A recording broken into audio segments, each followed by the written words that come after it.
Mmh. Mmh. Mmh. Mmh. Salut, papa ado. C'est ton fils.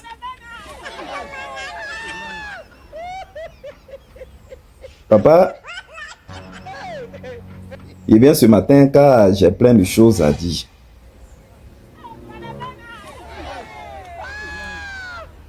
Je sais pas. Quand on dit être président, c'est d'être président de tout le monde. C'est-à-dire, c'est toi qui dois gérer tout le monde sans exception. Ouais. Mais il y a comme l'impression qu'aujourd'hui, c'est devenu un jeu maintenant dans la bouche de tes partisans. Quand on vous dit, quand on vous disait à vous que dans cette Côte d'Ivoire-là, il y a un seul camp. Il y a un camp du mal. C'est-à-dire le mal là, c'est nous, l'opposition, qui dénonçons ce qui est vrai. Et un cas l'autre cas là, qui est bon là, c'est vous qui êtes dans le mensonge.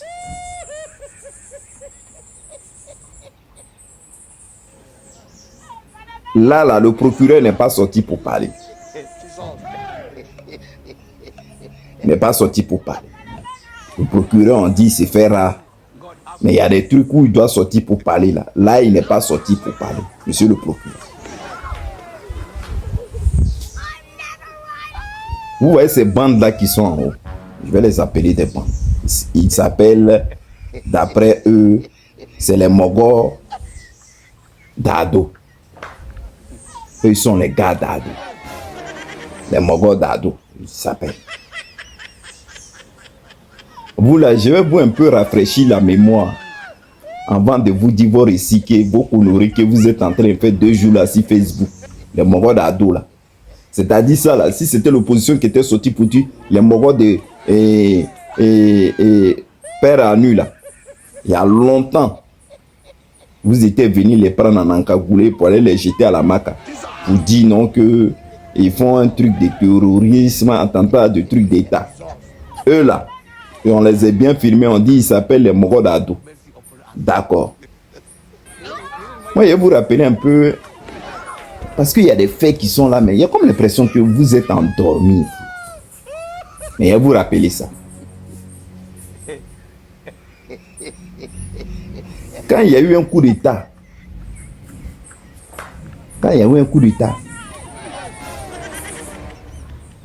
au Niger, là-bas, eux, ils ont fait le coup d'État. Alors que malgré ça, là, mon papa doit faire coup d'État en 2020 ici. Il n'y a personne qui est sorti. Il y a eu un coup d'État au Niger, entre eux là-bas. Eux, ils ont dit le président, là, il gère mal le mouvement. Donc, eux, ils ont vu d'un changement. Eux, ils ont eu un coup d'État. Il y a un président qui est sorti là-bas qui s'appelait Tiani, qui s'appelle encore Tiani, dans la ES. Mon papa Ado est sorti ici. Il dit, lui, n'était pas d'accord. Les Mogors d'Ado, ça vous, il fait ce rappel-là. Jusqu'à après, il est venu sur vous. Mon papa Ado est sorti, il dit, non, il n'était pas d'accord. Parce que c'était son gars, parce que ça ne l'arrangeait pas. Parce que ses patrons ont vu que ça ne pouvait pas les arranger. Mon papa Ado s'est levé ici, il dit, non, lui va envoyer son armée aller enlever le nouveau président du Niger. Et que si c'est pour payer la nourriture pendant 3 mois, pour combattre, que lui, il allait le faire. Il allait mettre tout au nécessaire à leur disposition.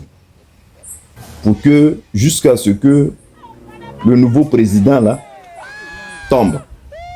Il a dit ça aux yeux de tout le monde ici. Même mon papa, nous, est sorti pour dire, mais où est ton problème, là? Vous, les gars du RHDP, vous avez applaudi, acclamé. Bravo qui est fort, bravo qui est fort. Maintenant, vous avez tourné jusqu'à... L'histoire n'est pas partie quelque part. Le Niger vous a regardé dans votre bêtise. Eux, ils ont commencé à continuer à faire leur truc pour les populations. Ok. Maintenant, 2 jours là, le président nigérien est sorti pour dire non, que quand ils ont attaqué là, que c'est mon papa Ado, il est à la base. Il a cité 3 noms. Il est à la base de ça. Il a cité mon papa Ado, il a cité Bénin. Et puis il a cité le patron des deux. Maintenant, Jean, vous êtes les morts de papa Ado, dont vous êtes sortis. Maintenant, quand vous êtes sortis là, votre communiqué que vous avez fait là, c'est de ça qu'il est parlé là. Vous avez dit que vous menacez les ressortissants nigériens qui sont en Côte d'Ivoire, précisément à Bobo. Donc ils ont intérêt de sortir pour qu'ils parlent mal de leur président qui est au Niger. Mais si eux ils sortent pas pour parler mal,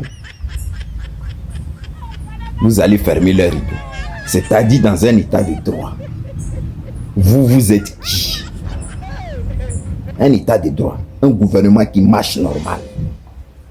Et puis une minorité des gens là vont sortir là-bas quand ils ont fini de boire leur thé, fumer leur guédi. Ils vont sortir pour menacer un peuple parce que il y a eu un incident entre diplomatie. Et vous sortez puis vous menacez. Brahima, procureur, tu es où? Brahima, procureur, tu es où? Parce que là, c'est les morts d'Ado qui sont sortis, donc tu n'es pas sorti pour dire c'est pas normal. C'est ça, on appelle ce 2 poids 2 mesures.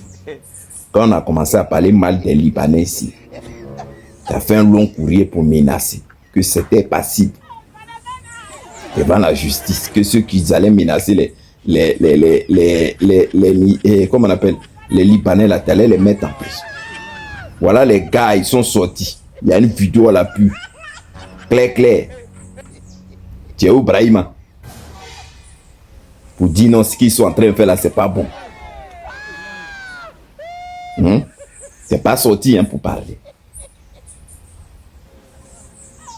Et les gars là continuent de menacer. On n'est même pas fini même.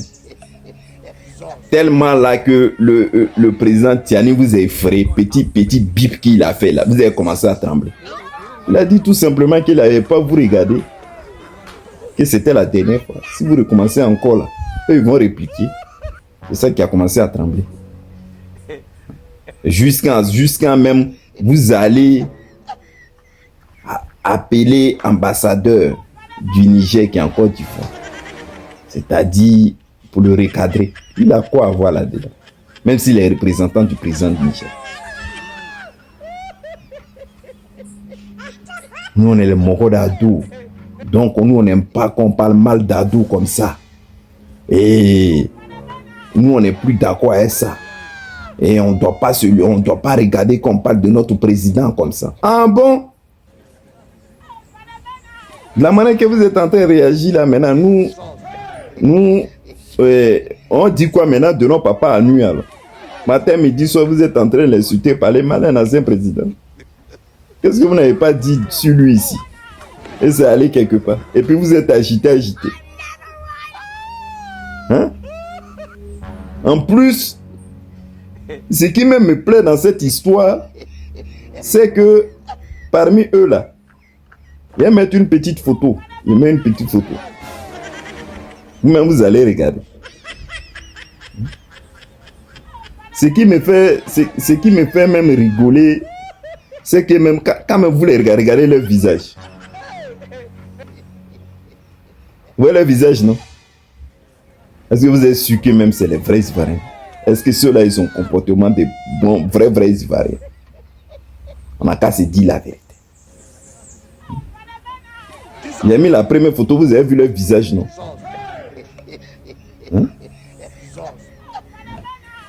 Vous avez vu, non?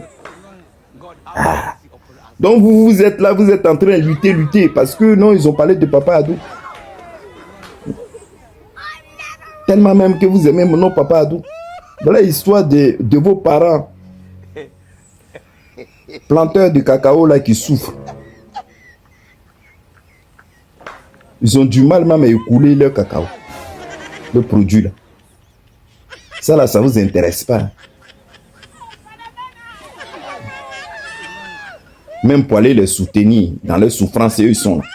Ça vous intéresse pas. Est-ce que vous là, vous êtes des vrais Ivoiriens?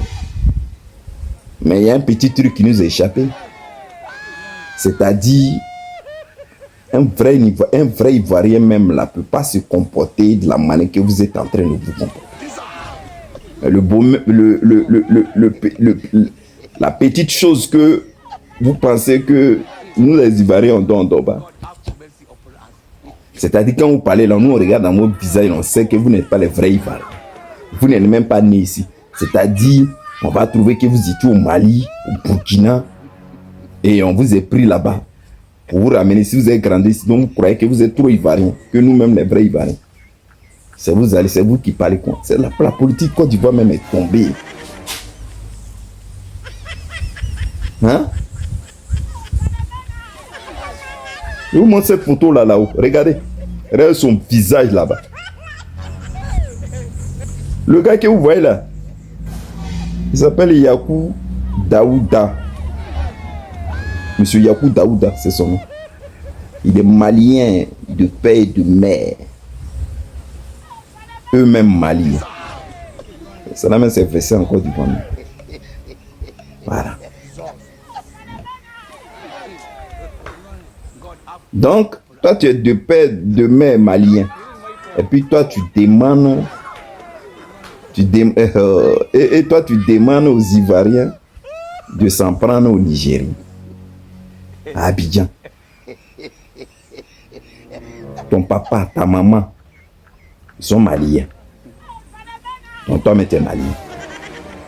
Et puis c'est toi qui t'arrêtes et puis tu dis aux Nigériens, tu demandes aux Nigériens de s'excuser. Et tu demandes aux Ivoiriens de s'en prendre au Mali. Est-ce que toi, au Nigérien, toi-même là, quand tu parles, monsieur Yacouba, toi, t'es normal. T'es normal. Vous faites pitié, hein? Vous souffrez même. C'est-à-dire, moi, mais je ne comprends même pas quoi, cette histoire. Il ne sait pas. Il y a un jour, j'ai dit un truc ici, mais les gens n'ont pas calculé. Je l'ai dit, j'ai dit. L'argent que tu as comme ça, quand tu as travaillé à être ton truc suel, pour le truc de ton suel. Cet argent-là, quand tu as là, tu le dépenses gratuitement. Mais quand là, tu n'as pas fait des difficultés et puis tu gagnes l'argent là, c'est toujours pareil. C'est beau, ce comportement-là, vous avez là. On vous voit avec ce comportement. Vous êtes au pouvoir depuis 15 ans et puis vous n'êtes pas heureux. Vous êtes toujours dans la difficulté. Un petit truc seulement, ça vous énerve. Vous êtes au pouvoir, vous devez être heureux. Vous avez gagné bien les élections, non? Mais soyez heureux. Pourquoi un coup seulement, un coup là, vous commencez à trembler? Vous voyez les coups d'étape partout. Peut-être que le président là, du Niger a dit là, vous avez commencé à trembler. Ils vont vous allumer fort. Non, vous n'allez pas comprendre. Attendez, ça vient, non? Ça vient. Vous avez l'îleur. Je te fais un gros bisou, papa Ado. Bonne journée.